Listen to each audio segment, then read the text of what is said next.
সে অত্যন্ত বখাটে, বুঝেছো তুমি? শুনতে পাচ্ছ? তুমি কেন আমাকে জোর করছো এমন একজনকে বিয়ে করতে যাকে আমি কখনো দেখিনি? তুমি তো আমাদের পরিবারের বড় মেয়ের জায়গাটা নিয়েই নিয়েছো। এখন তুমি আমার বিয়ের ব্যাপারেও হস্তক্ষেপ করবে? তোমার মা তোমার বাবাকে ঠকিয়ে আরেকজনের সঙ্গে সম্পর্ক রেখেছিল। এখন তুমি আবিরকে বিয়ে করবে শুধুমাত্র রায় পরিবারের ঋণ শোধ করার জন্য। আমার মা কাউকে ঠকায়নি।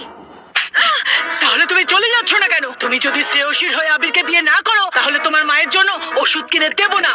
বাবা, তুমিও কি সেটাই চাও? ঈশিতা, আবিরের দত্তক পিতা তার বিয়ের ব্যবস্থা করেছে। শ্রেয়সীর সঙ্গে সে যখন ছিল এতটা খারাপ ছিল না। আমাদের পরিবার সবসময় প্রতিশ্রুতি পালন করে, তাই তোমাকে বিয়ে করতেই হবে। তুমি বাবা হওয়ার যোগ্যই নয়। তোমার মাকে রায় পরিবার থেকে বের করে দেওয়া হয়েছিল। তুমি চলে যাচ্ছ না কেন? তুমি যদি এক্ষুনি এখান থেকে না চলে যাও তোমার মায়ের অক্সিজেন মাস্ক খুলে দেবো। তারপর আশ্রয়হীন হয়ে তুমি তোমার অসুস্থ মায়ের সঙ্গে জীবন কাটাবে। আমি ওকে বিয়ে করব।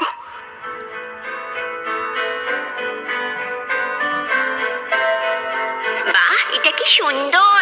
তুমি সবচেয়ে সাহসী মেয়ে। যখন তুমি বড় হবে আমাকে বিয়ে করবে।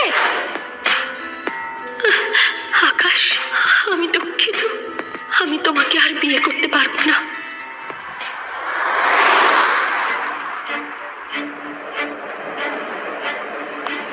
ঈশিতা, তুমি কোথায় এখন?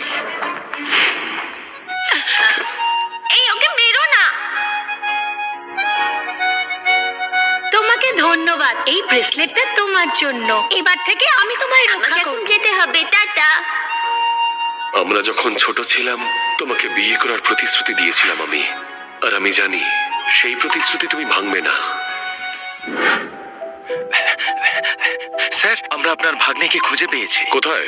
আপনার ভাগ্নের নাম আবির তো স্যার? স্যার, আমরা কিন্তু ওকে মৃত অবস্থায় খুঁজে পাই। কি বললে তুমি? আবির 5 বছর বয়সে নিখোঁজ হয়। একটা বস্তিতে থাকতো, ঘর বাড়ি ছিল না, বখাটে হয়ে গিয়েছিল। 3 দিন আগে একটা ক্যাসিনোতে আগুন লাগে, আর সেখানেই সে পুড়ে মারা যায়।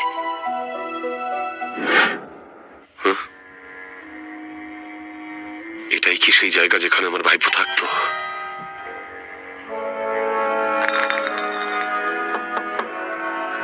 আবির কি বাড়িতে আছে?